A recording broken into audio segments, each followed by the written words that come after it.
नमस्कार, न्यूज मंच देख रहे हैं आप और मैं हूं विशाल वैभव। पूर्णिया सांसद पप्पू यादव ने प्रेस वार्ता कर जमकर जो है बिहार सरकार पर हमला बोला और जिस तरह से जहरीली शराब से जो मौत हुई है उसको लेकर उन्होंने कहा कि जो है ये हत्या जो है करवाई गई है।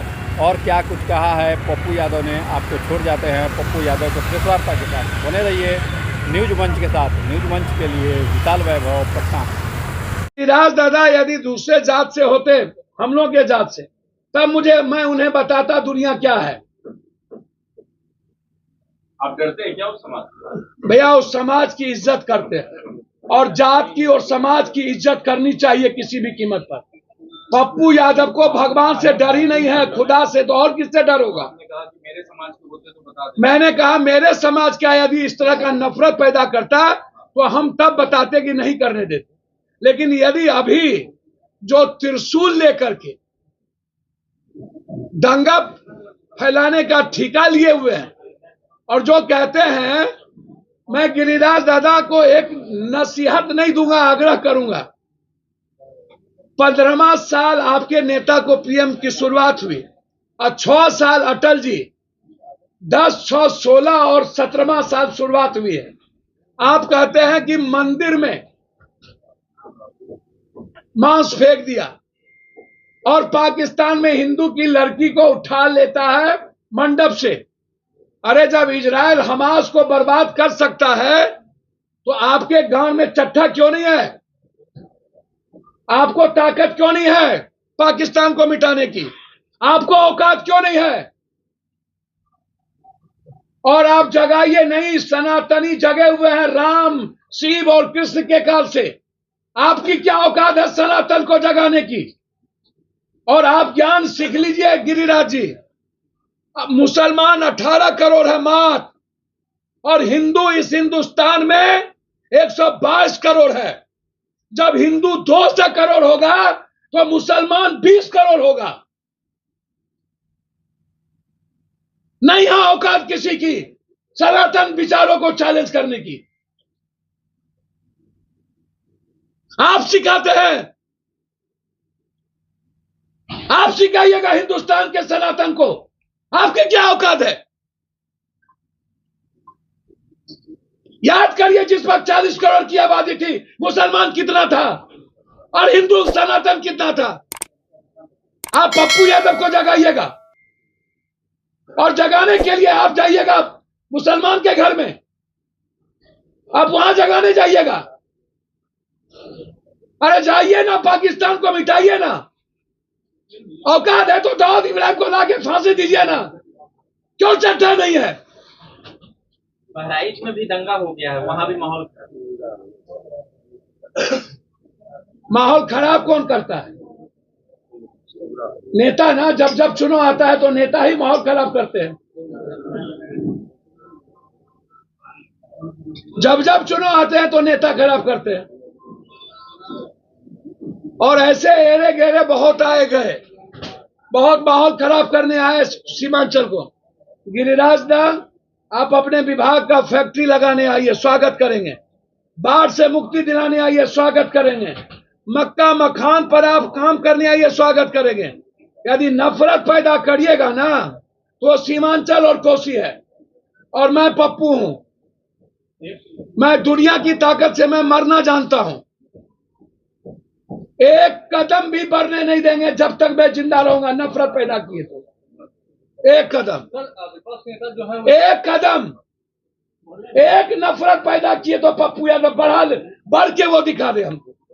मेरे लाश पर होके गुजरना पड़ेगा उसको। नफरत पैदा करेगा तो एक कदम निकलने नहीं देंगे। लड़ाई होगा, लाश पर बैठेंगे, सोएंगे। जिसको गुजरना होगा मेरे मौत पर गुजरेगा। लड़ाई किस बात की? डेमोक्रेसी में कोई लड़ाई नहीं। नफरत खत्म करने के लिए कबीर की तरह लड़ने की हिम्मत है मुझ में। यदि इस हिंदुस्तान में किसी को लड़ने की औकात है तो अकेला पप्पू यादव। कर रहे हैं आजीवन वहां के थानेदार, फिर उसको नौकरी बर्खास्त कर दी जाएगी। आप प्रावधान लाइए। आप 20 सालों में 2-2 बार सबकी सरकार बनी, आपने कोई प्रावधान नहीं लाया। आप केरल और तमिलनाडु से नहीं सीखे, अन्य स्टेट से आपने नहीं सीखा? केरल में सरकारी शराब बेचे जाते हैं, कोई ठेका नहीं होता है। तो आप पॉलिसी चेंज कर लीजिए। जो लोग कहते हैं कि हम आते ही शराब खुलवा देंगे, हम उनसे ये जानना चाहते हैं कि शराब खुलवाना और रेवेन्यू को इकट्ठा करना सवाल नहीं है। सवाल है जहरीली शराब बंद कब होगी। जहरीली शराब बंद करने की औकात किसी को हिम्मत और कुव्वत है या नहीं? जहरीली शराब पर मरे हुए लोगों की मदद करने की औकात और हैसियत किसी को है या नहीं? जहरीली शराब जो लोग बनाते हैं, बेचते हैं, उसको फांसी की सजा मिलनी चाहिए और उसके खिलाफ बोलने की हिम्मत इस हिंदुस्तान में या बिहार में है या नहीं? कौन लोग जहरीली शराब बनाते हैं? वो लोग आज तक जेल क्यों नहीं गए? थानेदार 1 महीने के लिए बाय द वे सस्पेंड होता है और फिर दूसरे महीने 20 लाख रुपया देके पोस्टिंग कर लेता है। चौकीदार दफेदार को सस्पेंड करके बातें को ढक दी जाती है और बनाने वाले और बेचने वाले को सत्ता सियासत बचा लेती है। सिर्फ सत्ता पक्ष तो दोषी नहीं है, नेता में सभी लोग इन्वॉल्व हुए हैं और जो लोग सबसे ज्यादा शराब बेचते थे वो लोग एमएलसी, वो लोग एमएलए का टिकट लेते हैं। तो आप कैसे किसी एक दूसरे को गाली दीजिएगा? जैसे विजय सिन्हा जी हमारे नेता है, वो कहते हैं आरजेडी को पैसा जाता है, आरजेडी ये कहते हैं सत्ता पक्ष को पैसा जाता है। सही माने में जब लगातार 20 सालों के अंदर शराब आ रहा है, शराब पकड़ा रहा है, रेवेन्यू बाहर जा रही है और बिहार का पैसा माफियाओं और पदाधिकारियों के बीच बंदरबाट हो रहा है, तो उसमें नेता कोई हो तो सभी दल के नेताओं को पैसा जा रहा है। मौत पर राजनीति क्यों? 113 आदमी मरे हैं अभी तक। 113 आदमी 113 आदमी। डीएम एसपी साहब बैठ करके जबरदस्ती दबंगाई करके लाश को जला दिया, बैठ करके।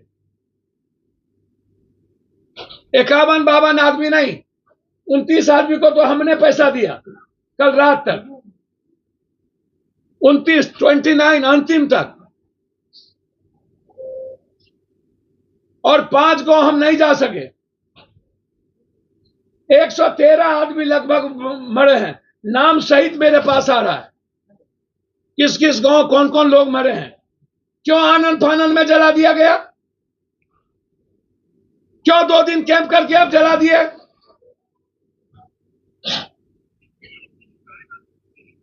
और जो नेता यह कहते हैं ऐसे ही मौत होती है, मरता है, शराब पीते हैं तो मरता है, हम उन नेताओं से और जो लोग पटना के चौराहे पर घूमते हैं और आपदा में जो लोग बाहर चले जाते हैं और घूमने के लिए, वो कभी भी बिहार में नजर नहीं आते, चाहे बाढ़ हो। हम डिप्टी सीएम साहब से पूछेंगे कि बाढ़ में कहीं गए थे कि नहीं? 32 लाख लोग प्रभावित हुए थे। 11 लाख लोगों को राशन पहुंचाया, 11 लाख पैकेट, 1.5 लाख लोगों को 1-1 हजार रुपया मैंने पहुंचाया, 1.5 लाख लोगों को। 9 जिला लगातार 13 दिन हम गांव में रहे, 9 जिला।